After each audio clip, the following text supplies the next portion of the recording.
Welcome to banking favour YouTube channel. तो दोस्तों आज देखने वाले हैं करंट अकाउंट और सेविंग अकाउंट में क्या डिफरेंट होता है।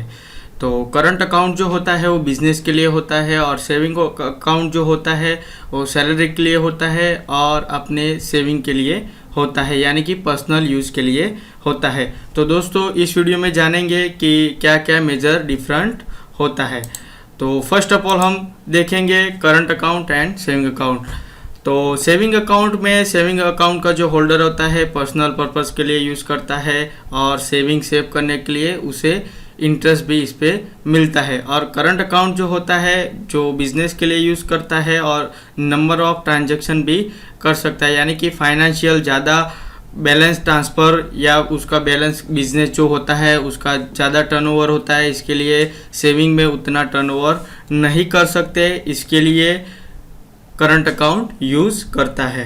उसके बाद है डिफरेंस नंबर 2। तो सेविंग अकाउंट में ओनली इंडिविजुअल यूज़ हो सकता है और जनरली जो होता है सेविंग मनी के लिए सेविंग अकाउंट यूज़ होता है। उसके बाद है करंट अकाउंट। तो करंट अकाउंट जो होता है वो अपना प्रोप्राइटरशिप होता है, प्राइवेट लिमिटेड होता है, सेल्फ इंडिविजुअल करंट अकाउंट होता है और उसमें आप नंबर ऑफ ट्रांजैक्शन कर सकते हैं और आप बिजनेस करते हैं तो आपको किसी को चेक देना है, पेमेंट करना है, तो इस करंट अकाउंट में आपको पूरी सुविधा मिलती है। उसके बाद यहाँ पर जो है दूसरा है current account and saving account. तो यहाँ पर आपको जो है सेविंग अकाउंट जो होता है जनरली इसमें आपको नंबर ऑफ ट्रांजैक्शन कर सकते हैं और सेविंग जो अकाउंट होते हैं उसमें आप ज़्यादा टर्नओवर नहीं कर सकते, क्योंकि सेविंग अकाउंट में कुछ लिमिट दी जाती है और उसमें पैसा आप ज़्यादा विड्रॉल करेंगे तो उस पर आपको चार्ज लगता है। करंट अकाउंट में आप पैसा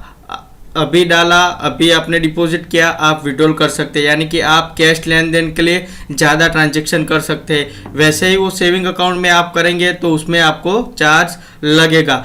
करंट अकाउंट जो होता है उसमें आपको चेक बुक फ्री दी जाती है और सेविंग अकाउंट जो होता है उस पर चार्ज आपको लगता है। उसके बाद दूसरा है आपको सेविंग अकाउंट में जो मिनिमम बैलेंस है वो रिक्वायरमेंट होता है, यानी कि आपको 25,000 का सेविंग अकाउंट है या 10,000 का सेविंग अकाउंट है तो उस पर आपको देना होता है। और करंट अकाउंट जो होता है उस पर रिक्वायरमेंट बैलेंस, यानी कि 10,000 का आपने अकाउंट ओपन करवा दिया तो आपको लोअर बैलेंस रखना है, फिर उसके ऊपर आप जीरो बैलेंस भी रखते हैं तो कोई दिक्कत नहीं होती। सेविंग अकाउंट में ऐसा होता है कि आपने मिनिमम बैलेंस से रिक्वायरमेंट से आप यूज़ नहीं करते और उस पर आप रिस्ट्रिक्शन लग जाते हैं, उसको आपको फिर से वापस से शुरू करवाना होता है। उसके बाद आता है मेजर डिफरेंट इंटरेस्ट।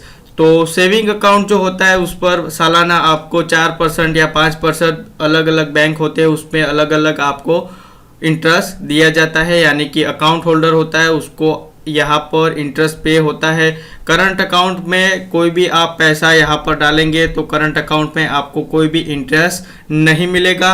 यहाँ पर मेजर डिफरेंट है कि आप नंबर ऑफ ट्रांजैक्शन कर सकते हैं, कोई भी आप मोबाइल एप्लीकेशन नेट बैंकिंग से आप जितना भी पैसा ट्रांसफ़र करना हो, किसी को पेमेंट करना हो तो आप करंट अकाउंट से कर सकते हैं। दूसरा यहाँ पर है सेविंग अकाउंट। तो सेविंग अकाउंट में मिनिमम बैलेंस मेंटेन करना होता है, अगर आप मेंटेन नहीं होता है तो उस पर आपको जो है ज़्यादातर आपको चार्ज लगता है। सेविंग अकाउंट होता है उस पर आपको है चेक बुक फ्री दी जाती है और करंट अकाउंट में आपको जो है सेविंग अकाउंट में सालाना एक बार चेक बुक फ्री दी जाती है और करंट अकाउंट होता है उस पर आप जितनी भी लेते हैं चेक बुक आपको फ्री दी जाती है।